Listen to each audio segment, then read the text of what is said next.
real estate, fitness, and no bullshit real life talk.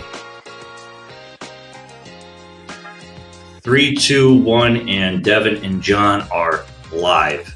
DevNJmg show, episode 9, I believe. Is it? Yeah. I have no clue. Thank you for I do all the introducing. I do all the tech stuff. Yeah. I'm Devin Rose. I'm John M. Glenn, JMG. Yes, sir. All right. Awesome. Now, prior to starting this, John had a question for me, and John was smarter than myself, to tell me to start recording. So what did you have to ask, John? No, I was going to ask you what your interpretation of my shirt is. My wife always looks at my shirts. She's like, "Are you serious?" And I'm like, "Yeah, I'm serious." Yeah. So I actually have quite a bit to say about that shirt. It says, can they see that? Yeah, they can see it, but I'll say it anyways. Nobody cares, work harder. Yeah. Nobody cares, work harder. So there's actually somebody who uses a play of that. Like he says, we don't have problems, we just have more work to do. That's what he says. So I've actually seen some. I'm gonna turn my phone upside down so that way I don't see anything that pisses me off during the podcast. Life of a real estate agent. So yeah, right. So he says that, so that's exactly where my mind goes, because to me it's the same thing. I feel like most, if not all, issues can be figured out with hard work. So even if that comes down to, so for example,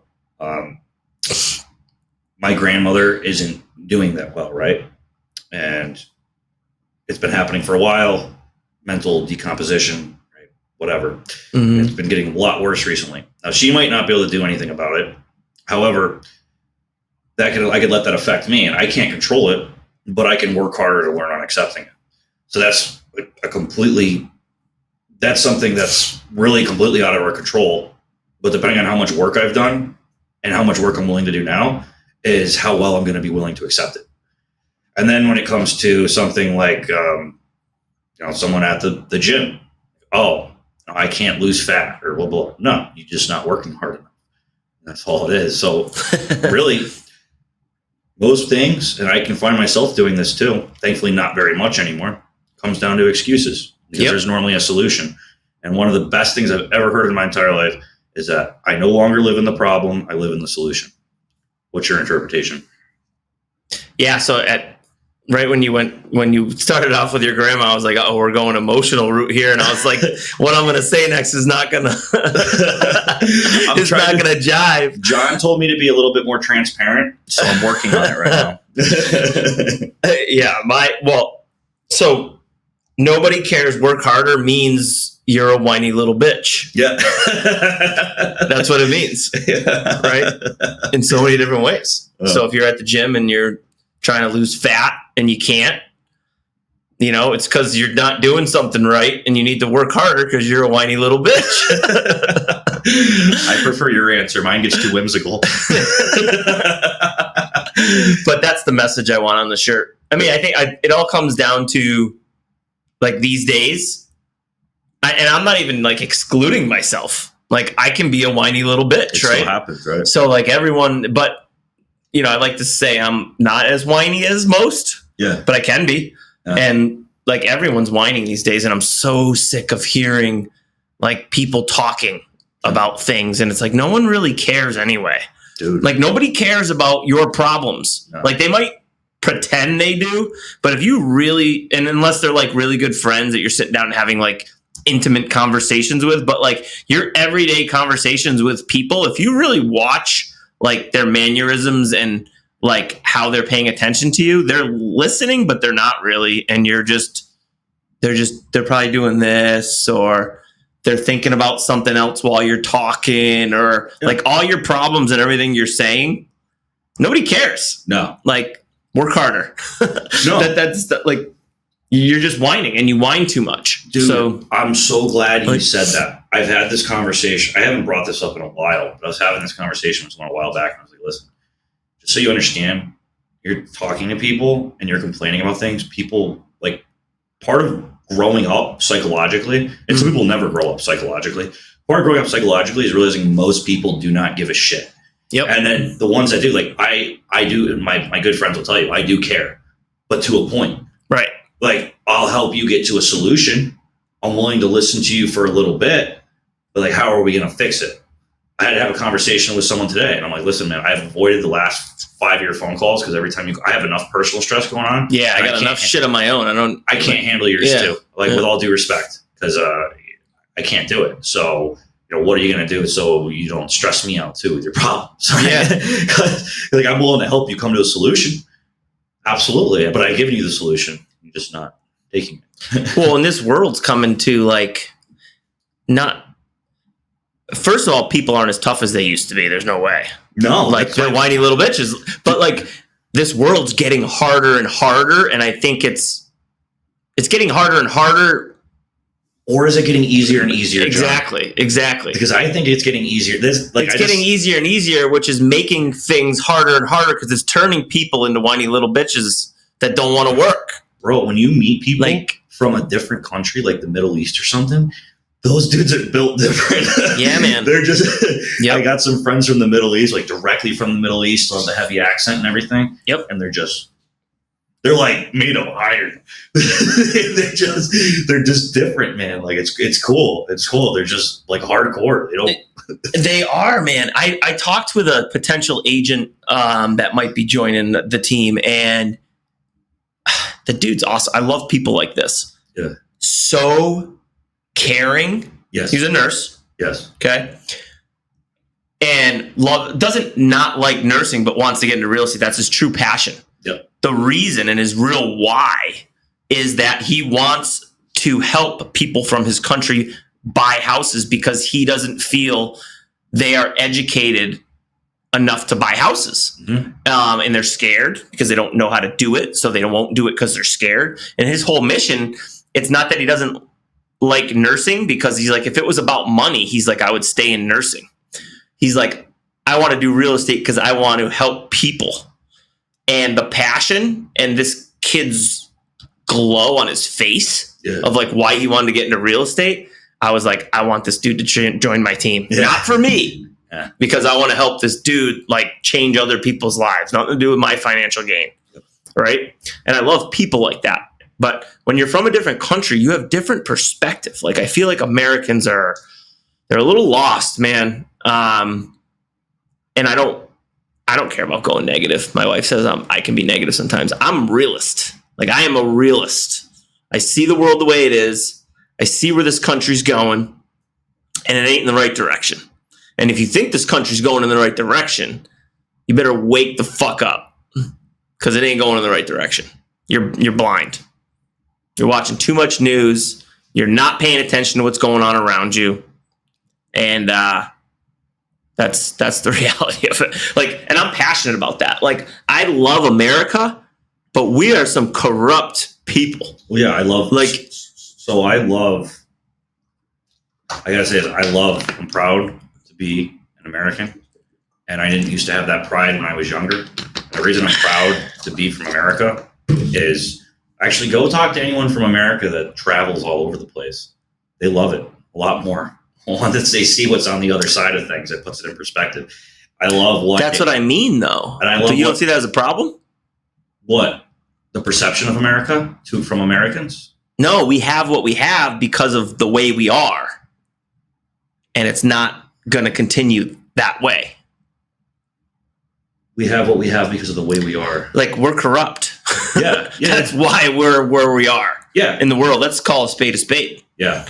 Like, and I'm not saying other countries aren't. Yeah. I'm saying this world's corrupt, but the United States, they paint this picture to us that we are this great nation, and we're a powerhouse for a reason, and we're not going to be a powerhouse for very long. That's my opinion. Okay. That is my true 100% opinion. And if you talk to me in 5 to 10 years, you're going to be like, wow, John was right. No, it's not that hard to see if you really follow the money and really see what's going on, and stop listening to the news. Stop listening to the news of the government, basically, and you'll figure shit out. Yeah, I don't disagree with that statement that they're falling off. I'm getting a little. I know. I can tell. Little tense. That's why I'm trying to bring you back down to earth. I'm just talking about the foundational. Not the foundation would be the wrong word. If you want to talk as far as corruptness on the grand scheme of things, yeah, the corruption that occurs. There's corruption in every country. There is. All I'm saying. Okay, so let's just talk.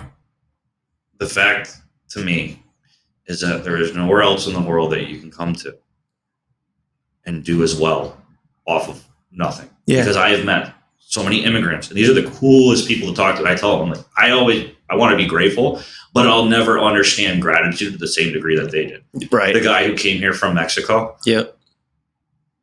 With the police force being the cartel, and comes here with a lawn. I heard this story the other day. Comes here with a lawnmower, and then now he's worth tens of millions. Yep. Came here with a freaking lawnmower. And he just played his cards right. Nobody cares. Work hard. Dude had a lawnmower. This kid was telling me his grand. That guy wasn't a whiny little bitch. No. Just to clear this up, this was actually, I've met people from Mexico, of course, too. This gentleman happened to be Puerto Rican. I was talking to his grandson. He was telling me how his grandfather did all this. Came here from Puerto Rico. Yep. A lawnmower.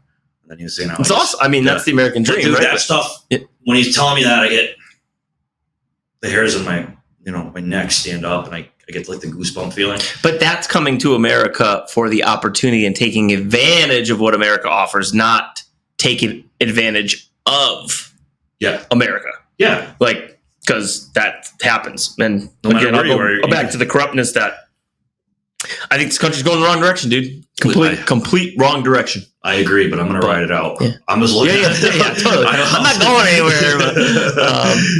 But, I mean, yeah, it is, but that's the thing is I try not to think about that too much because I try not to think about what's out of my control.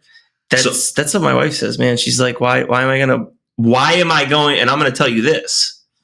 Why am I going to worry about things that are out of my control? It's like, well, if no one worries about it, that's why the country's going to go the wrong way because nobody's worrying about it. I hear that perspective too. I hear that perspective too. I do. The thing is, no one step up though, so I get it. Like, well, there's things that I guarantee that multiple people are willing to step up about, but you will be pinned to the stake. and it's unfortunate if you have an opinion on it. You could be thrown into so many different categories. Yeah. It's the craziest thing. Just because your views don't align exactly, you become a bigot, racist, Nazi. Yeah, I'd be at the stake, I think. It's the craziest thing. It's the craziest thing, dude. I mean, it will have nothing to do with any of those, and somehow you'll be a Nazi. Nope. Makes no sense. Yeah. Well, because it's what I'm trying to think of the correct use of the word. Not a straw man, not an ad hominem attack. There's a certain word for it, but right, they're just. I have nothing else to provide in this argument, so I'm just going to paint you as something bad because then everyone hates you. Yeah. Like, I have nothing else to say, so like, this is what you are. And then everyone's like, oh, they hear the bad word. So that's what it is. Yeah, it's crazy. Yeah. But I just try to avoid that. No, I mean, I'm not like, I just think there's things that people we need to stop. It all comes down, I'm not like one-sided. I'm not like all the way right, all the way left, like all these different directions. I have feelings about different things. I think we need to start taking accountability for our actions. That's what it really comes down to. And it's just natural for people to want someone to tell them what to do and then to listen and just say, this is easier because this person's telling me what to do and I don't have to figure it out myself. And if we keep doing that, we're going to be in a lot of trouble. It's already panning out that way. Like, you can't just let other people make decisions. You need to do it's like people who have financial, like, they don't teach you how to like be financially sound in school. Like, and there's a lot of people with financial issues. They teach you how to like do math and stuff. They don't teach you how to like invest and be smart with your money. And it's the same thing with, you have to learn that yourself, like on your own. Like, I think it's getting more and more aware. That's just one example. But like, you need to look into things yourself. You need to study things yourself. You can't just say this is the way things are done because the government's telling me that's the way it should be done. Like, it makes no sense to me. And I've always been I never like to listen to people. I'm just stubborn. I like to do things my own way. Don't ever tell me what to do. So I'm like naturally kind of defiant, I guess. Not in like a bad way. Like, I'm not going to go break the law, but like I am always going to question anything and everything someone tells me. And if you tell me to do it a certain way, I'm going to be like, no, I would like to do it this way. Like, I'm just going to figure out a different way that I like to do it. Like the way it works for me. So I'm always questioning everything. I think that's really where it comes from. But to wrap this up, I think people need to pay more attention and stop just following the crowd. Like, because that's the easy way, and the easy way is going to get you in trouble in this country. Start opening your eyes. I'm not saying you need to think one way or the other. I think, and you don't have to be this person or that person, or like this person or like that person, or political or whatever. Just start looking at all different sides and educating yourself on every front with everything that's going on. And I think I'm more aware of this as I get older. But people don't pay attention, and they do the easy thing. And shut off your TV, man. Didn't we say that last podcast? Yeah, I mean, the news. I mean, come on. Like, no, I haven't watched the news in a long time. Yeah, the only thing though, man, is ignorance is bliss for some people. And you know what I find actually, and we should move on to the next topic, but what I find comedic about it all is people really do enjoy chaos. So they can tell you all day that they want to be peace and relaxed, but then they'll go watch the news. It's true. They'll go watch reality television. Yeah. Because their lives are so boring, they need to see chaos in other places. Yeah. If I see something I don't like, because I would be that guy, and I can still be that guy where I want to like poke my head and see what's going on. See what's going on in somebody's life. See what's going on in the world. For me, if I just turn to, I'm not saying that some things don't need to be done, but I'm not engaging in the news. I'm not engaging in reality TV. I'm not watching what other people are doing on social media unless it's for good reason, right? I'm not poking my head around. I'm not out texting people, talking about people. People are searching for chaos in their lives because their lives are so goddamn boring. Yeah. I swear to God, I realize that, and I could tell you why, but it would be a long story. But the same people will say, I'm drama free. I hate drama. I don't even have to say that. You know why they say they hate drama? Because they're always in it. Yeah. Yeah. They always have drama in their lives. Yeah. Why do they have drama in their lives? Because they engage in it. They bring it onto themselves. Oh, absolutely. Yeah. 100%. I don't have drama in my life. Anything that comes up that's a little bit challenging, I don't engage in it. So then never becomes drama. It's like crap that's going on, and it's very sparse. It happens sparsely. But I don't engage in it, so it's not drama. Yeah. I don't, it's not my problem. It's only my problem if I make it my problem, right? Mm-hmm. So anyways, I find that funny. People swear up and down they want to be relaxed and peaceful, but they're looking for chaos. Yeah. I promise. And I've called my mother out on it before. I love you, Mom. She admitted it's true. She's like, don't you just get bored when things are going right? She had like a moment of self-awareness. She's like, I don't know. It's like sometimes when things are just too relaxed at home, I just want to start an argument. Yeah. Yeah. Well, it's true. Yeah. I mean, we all want it's like excitement in some way, right? Yeah. Yeah. But yeah, the nobody cares, work harder. Like, let's transition into the real estate.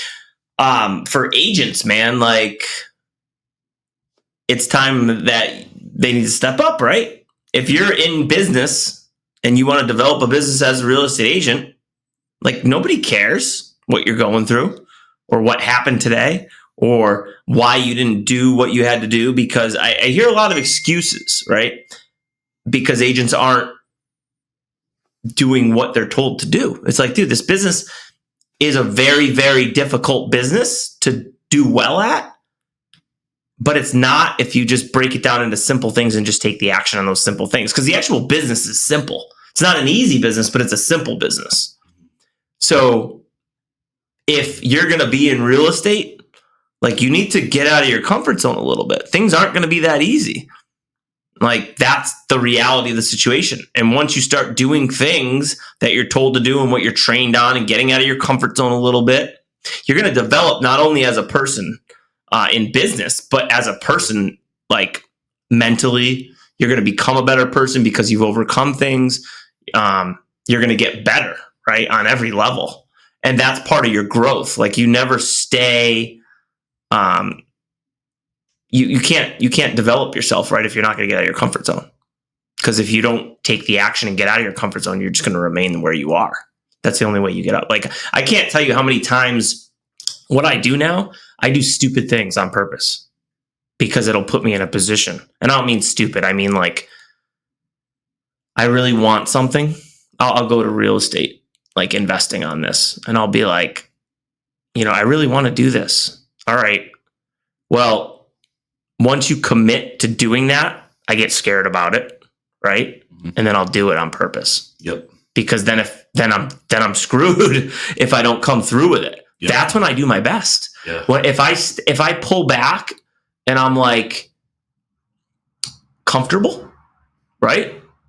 Then I'll just be comfortable and nothing will get done and I won't grow at all. It's when I've been thrown in the fire is when I've always done the best and had the best results.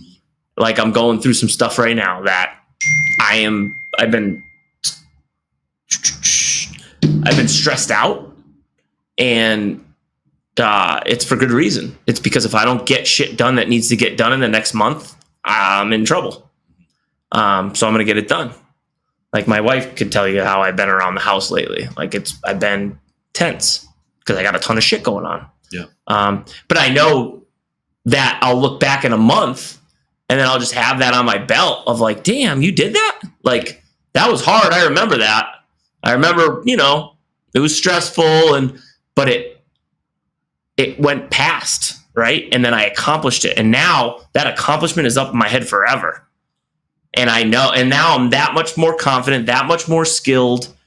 And then I can move on to whatever else I want to move on to. And maybe I don't want to do something like super risky again or put myself in that position again, but it's that victory, right? That stays with you forever that you did and you accomplished. And that goes back to real estate agents. Like real estate agents, you don't need to go do stuff like I'm doing, right? I'm not saying it's anything crazy or freaking astonishing. I'm just saying it's out of my comfort zone, whatever that means for me.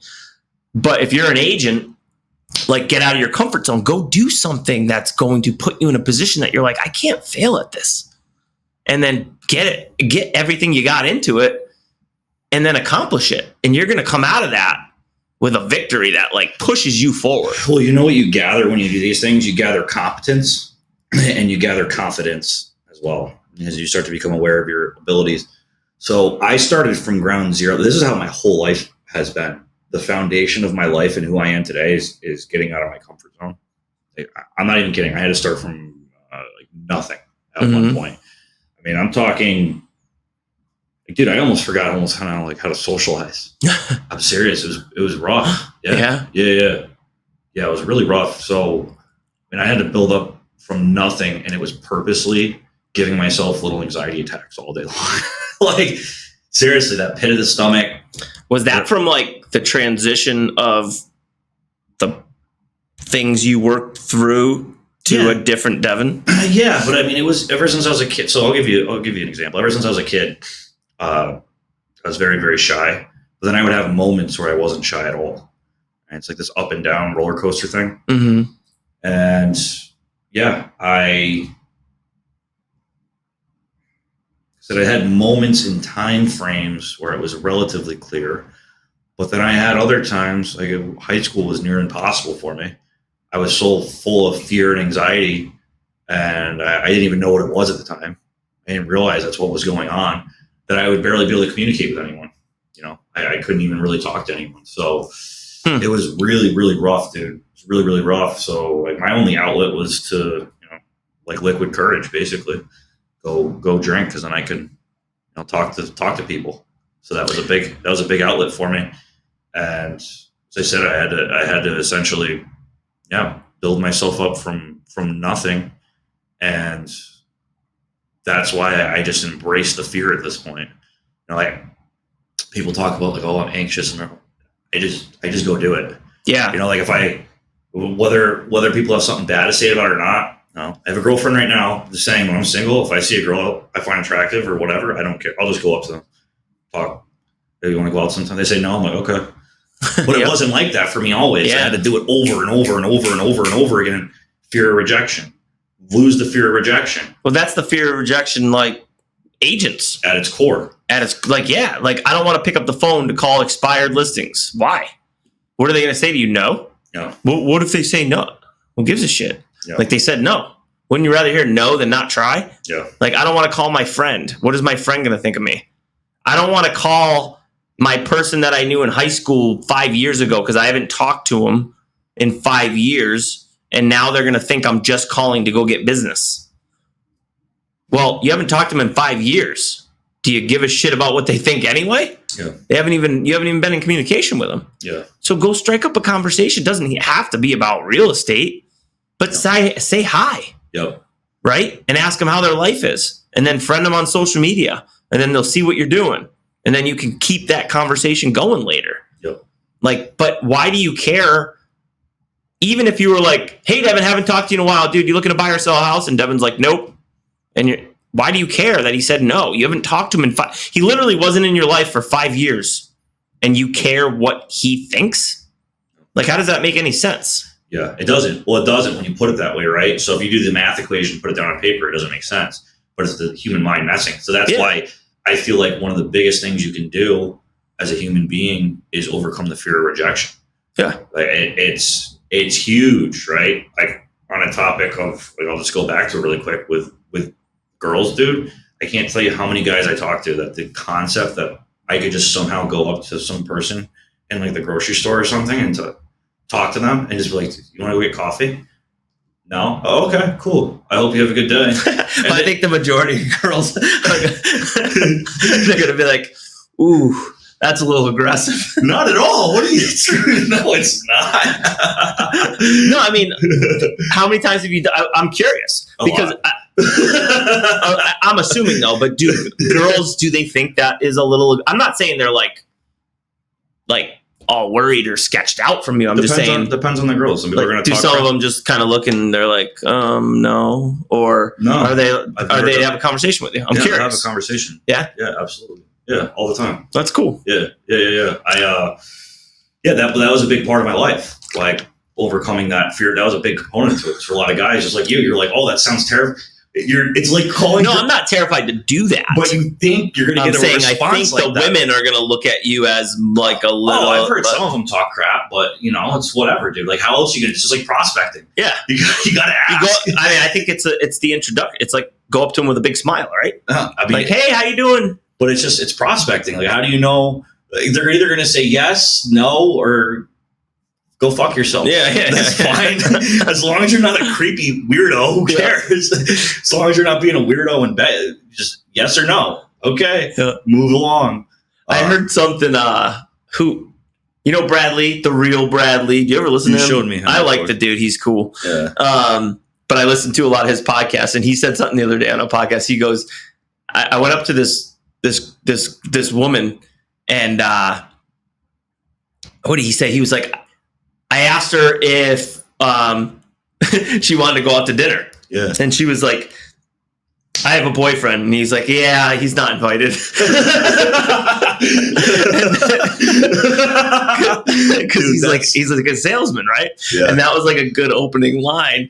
And then what do you say after that? And then she said no, right? Yeah. And so he came back, and one of his sales guys, like he's a sales trainer, so one of his sales guys was like, you're gonna let that girl reject you like that? Like you can't close that? And he like challenged him, and he went back, and I hope I get this right. He went back and he was like, what'd you have for dinner tonight or last night? And she was like, I had pasta. And he goes, what about the night before? And she's like, I had chicken. And he's like, why didn't you have pasta? And she was like, why would I have pasta all the time? And he's like, exactly. Do you want to keep having pasta? Oh, no. Like, and he was referring to the man, right? Yeah, I get it. Yeah. And I thought that was genius. And so he walked away, and he didn't close her. But then 3 days later, the girl called him. Are you serious? And ended up going out with her. Oh my God. Is this real? Huh? Was this real or was it staged? I don't know. That's what he was talking about. Yeah. But it was funny. But use that one, dude. Dude, that's funny. Well, I have a girlfriend, so that's right. That's right. I'm a good boy. So I was just the reason I just brought that up is just because I was using that in the same terms of it's a fear of rejection, and a lot of guys struggle with that, like a lot. That I've talked to them about it, and just like how I said it to you, the concept of doing that sounds. I'm not saying you sound scared, but it sounds like something bad's gonna happen. It's not. If you go up to a stranger and you start talking to them like, dude, you want to go train sometime? Or dude, you're pretty cool. You want to go, we should go hiking or like walk our dog. It's not weird. It's the most simple thing in the world. And if a girl finds you attractive, dude, they're going to say yes or no anyways. Yeah. Like, as long as if you're attractive enough and you're not weird. Yeah, not like weird. Yeah, weird. Yeah. That's so, I mean, I was like that in college though. I was like that in college, high school and college. Yeah, I wouldn't like be proactive in women. Yeah. I actually have a really funny story. Like, you're gonna get in trouble with your wife? No, it's about my wife. Okay. And I told the story a bunch of times, and it's actually pretty funny. So she lived in my dorm in college, and I was just scoping her out for a while, right? But I didn't really do anything. And I finally got up the courage one day. She was like walking past in the hall, and I wouldn't even say hello. Like, that's like you're talking about, like, scared, right? I don't know. I think I had an image back then. Like, I thought I expected girls to come up to me or something. I don't know. Yeah, maybe. I don't know. That's the JMG. Yeah, dude. Like, like, I don't need to go after you. You can just come to me. Like, and I was a scrawny, long-haired punk. Like, you got to see the long hair at one point. Yeah. So I was nothing special, put it that way. But so I finally said hello, right? So one day she's walking by in the hall, and this beat me up pretty good. I was like, her roommate's name was Amelia, right? And you always had the name on the college dorms, right? There was two names, both roommates, and I didn't know what her name was. So I finally got the courage, and I was like, "Hey, Amelia, how you doing? Nice day out today, huh?" Or I said something, and my wife, if you know her, she's got a certain demeanor to her. She just walked right past me. Didn't say nothing. Really? So I was like, what the fuck? So she's down the hall a little bit further. I was like, what, you're not going to say hi to me? And she turns around and she goes, I would if my name was Amelia. And her name's Melissa. Yeah. So like, I called her the wrong name. And like, she gave me like the worst attitude about it. Oh yeah. And like that, it took me like weeks to like, yeah. So I think it was my roommate that like he got with a lot of women. Yeah. I think he actually got me talking to Melissa more and more. And then he kind of lined it up a little bit more for me. Yeah. And then I ended up dating her, and then now you're married. Hey, there you go. 20 years later, right? But I called her roommate's name originally. That's funny, dude. But yeah, and she had like this huge attitude. I was like, what a bitch. I was like, well, why don't you call me the right name? Yeah, good point. I hope you don't call her that anymore. Yeah, right. There could be a bad time for that. All right. Yeah, so mentality's big. That's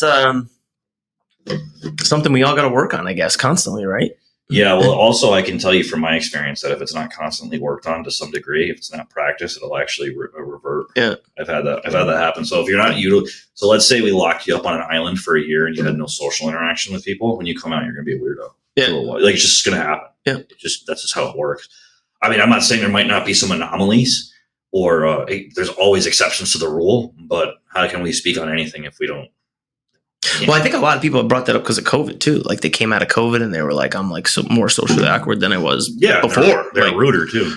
Yeah, because probably because they're dealing with so much anxiety. Yeah. Because when people get nervous and they're in fear, they get angry. It's a natural reaction. Right? Yeah. It's like a secondary emotion.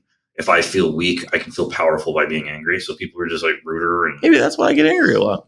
It could be anger. No, I mean I get angry about things that I can't control. Yeah, and that's from a place of fear. Yeah, because things that I can't control. If I think about it, I can drive some fear into me. Yeah, I mean anger is a secondary emotion, and I can speak for me. And I'm glad you happen to identify with it. Is that if I'm angry, it's normally from a place of fear. Mm-hmm. But people hear the word fear and they think afraid and shivering. They don't understand fear of rejection, fear of my car breaking down. They hear fear and they think something completely negative. We have fears every day, every single day. Yep. It's normal. Fear of my kids. I have fears of kids constantly. Yeah. Something I'm trying to work on. Yeah. Like I want my kids to be safe. Yeah. Something like it's normal, right? To Yeah. want your kids safe, but I'm more protective than like my wife is. So because I have anxiety easier about things than my wife does. So I can imagine like if something doesn't go right with your kids, you get a little angry. Yeah, I get angry. Yeah. Like, so like, I don't know, something happens at school and Exactly. you get frustrated. Yep. Sounds right. Fear, anger, secondary emotion. Yep. Yeah. That's a big thing. So whenever I get angry, I got to ask myself I swear to God, if I really break it down, like what am I afraid of right now? Mm-hmm. There's normally always something. It's usually legit for me though. That's the problem with me. I'm like, no, that's legit. That's a legit concern. Yeah. Oh yeah. It doesn't mean it's not legit. Yeah. Just how I'm actively handling it. Yeah. That's really what it comes down to. It's funny too, because I'm usually right. I am. Like things happen that I'm like, and like it could be, they don't happen in the dramatic way that I could see them happening, but they happen in like a smaller version. And I'm like, I told you, like that could have been worse. I told you. Like, yeah, it's scary. Kids are scary having kids, man. Yeah, that's why I don't have any. I don't know if I want any. I don't know about that. The concept that scares the crap out of me. So we have not like covered a single thing. We went on tangents today. Yeah, but it's fun. But so what do you want? Where do you want to plug in? Right. If you look at, we could talk for like 10 more minutes. What do you want to plug into that we? I think we've had a good enough today. I think we're going to hit on some market conditions. I don't think too much has changed. Basically, with what market conditions, before, John has even more exposure to the market than me because he runs a team, and you just. But you're out there, man. Yeah, wheeling and dealing. But I'm saying with you too, I can visually see how many offers your team's getting accepted. Yeah, like it's insane. It's just every week. It's like a lot more now because my teams. They're not. A lot of new agents, right? Like several new, but there's some experienced ones too. But the new ones have harder time getting offers accepted in this particular market because they don't have a ton of listings. They're dealing with buyers a lot more, and now you're seeing the offers get more accepted. Yeah. So that's what's happened recently. The team's just blowing up with a lot of good stuff, fortunately, because the market's softening a little bit. It's flattening out, and they can battle a little better. Well, that's why I have this listing I'm about to pick up right now. And I was talking to her, and she just said, "Hey, she's trying to make a transition from a house into a condo. House is too big, whatever." And I said, "Yeah, the market is flattening, so you're not going to get as much for your house. But the good news is you're not going to have to pay as much for a condo, and you're going to be able to get that condo much easier, right? So we're not going to be in this limbo process. Mm-hmm. I feel pretty confident we could probably come into the first condo we see and get an offer accepted." So, there's no guarantee of that happening, but there is if you're Devin. Yeah. Serious, dude. That's let's side tangent right now. Huh. Inventory is super low still. Market's great for sellers. Yep. You're gonna have no problem selling that house. Yep. And on the buy side, interest rates have gone down a little bit now, right? They went up, they came down, right? Buyers are softening up because of the interest rates. Taking a pause, and we're going to be able to get you into that condo. So like the way that you phrased, I'm like calling Devin out, like, no, go for it. Training moment. Is that cool? No, it's completely cool. Like all confidence. Yes. To that client, because you're not lying. You were telling them in a way that was true. Yes. Right. And honest, but not as confident you could have been with that delivery. Yeah. So, and you were right. I'm not saying you were wrong but it's delivery, yeah. The delivery, right? But it goes back to making sure that as an agent, we actually know what's going on in the market. Yes. Because if we really understand what's going on in the market, then we can consult and execute and deliver on that confidence and, make sure that we're giving them good advice. Yeah. Yeah. But always confidence. Yeah. Always. Yeah. Yeah. You're not closing with, like, if someone's on the fence, the confidence versus not so confident can push them on the wrong side of the fence. Yeah. So you recommend pulling out that no guarantee part? No, I'm not saying be full of shit. Yeah. I'm saying be completely honest with what's going on show them you're the person to deliver on what you know you can deliver on, and then deliver that confidently that you can do that. Yeah, I do feel confident. Yeah. So it's just a matter of wording with it. Yeah, coach me, John. Cool. Coach Super John. But yeah, interest rates are, I mean, the market is softening a little bit. Absolutely. I think they're saying interest rates are going to go down, though. That's what I've been hearing. I think it's going to pick back up. I don't know. We will see.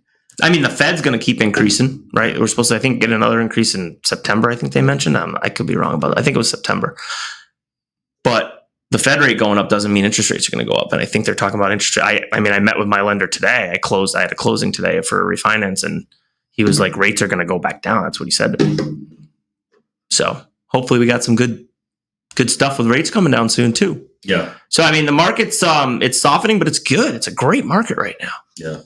Like, inventory is just a little low. Just battle through it. But sellers still getting good prices for their houses. Buyers are having a little better chance. And I think it's good. I think it's a little slow right now. I mean, July is always slow, right? In the middle of the summer. People are still in vacation mode. And, second, third week of August, you see things start to come back a little heavier, hopefully. Yeah. I don't know. We'll see. Yeah. No, I like where we're at right now. Obviously it's always good to plan for the future, but I'm happy with where we're at right now. Mm-hmm. I hear some people fear monger, and it's just, they're always worried about like, this is going to happen. This is going to happen. Yeah. Like, dude, when it happens, it happens. I remember when my gym had first opened back up after COVID, and they kept talking to me how I was going to close. I'm like, stop watching the news. Going back to the news. I'm like, stop watching it. Yeah. You're open right now. If it happens, it happens. They're talking about like October. They're like, oh, it's going to get worse in October. They're going to shut us back down. So let's not even think about that. We're not there yet. And the guy looks at me, he's like, we're not there yet. I'm like, we're not there yet. And we never ended up shutting down again. So, and for that advice, I'd like a free 6-month membership. So anyways, I think that's it for today. We've been running for like 40 minutes. So. Cool. Yeah. All right, guys. Right on. Peace. We have some other topics I guess we'll touch on next time, because John and I had lots of fun today. And if you're listening this far, like, comment, subscribe. I'm going to say that slower because I mean it. Like, comment, subscribe, please. Thank you for listening. Thank you for listening as usual. And we're out, right? Yes, sir. Do you do the outro? Go ahead. Do the outro. Don't you go. What do you do? Oh, I'm Devin. I'm JMG. We're out. Something like that.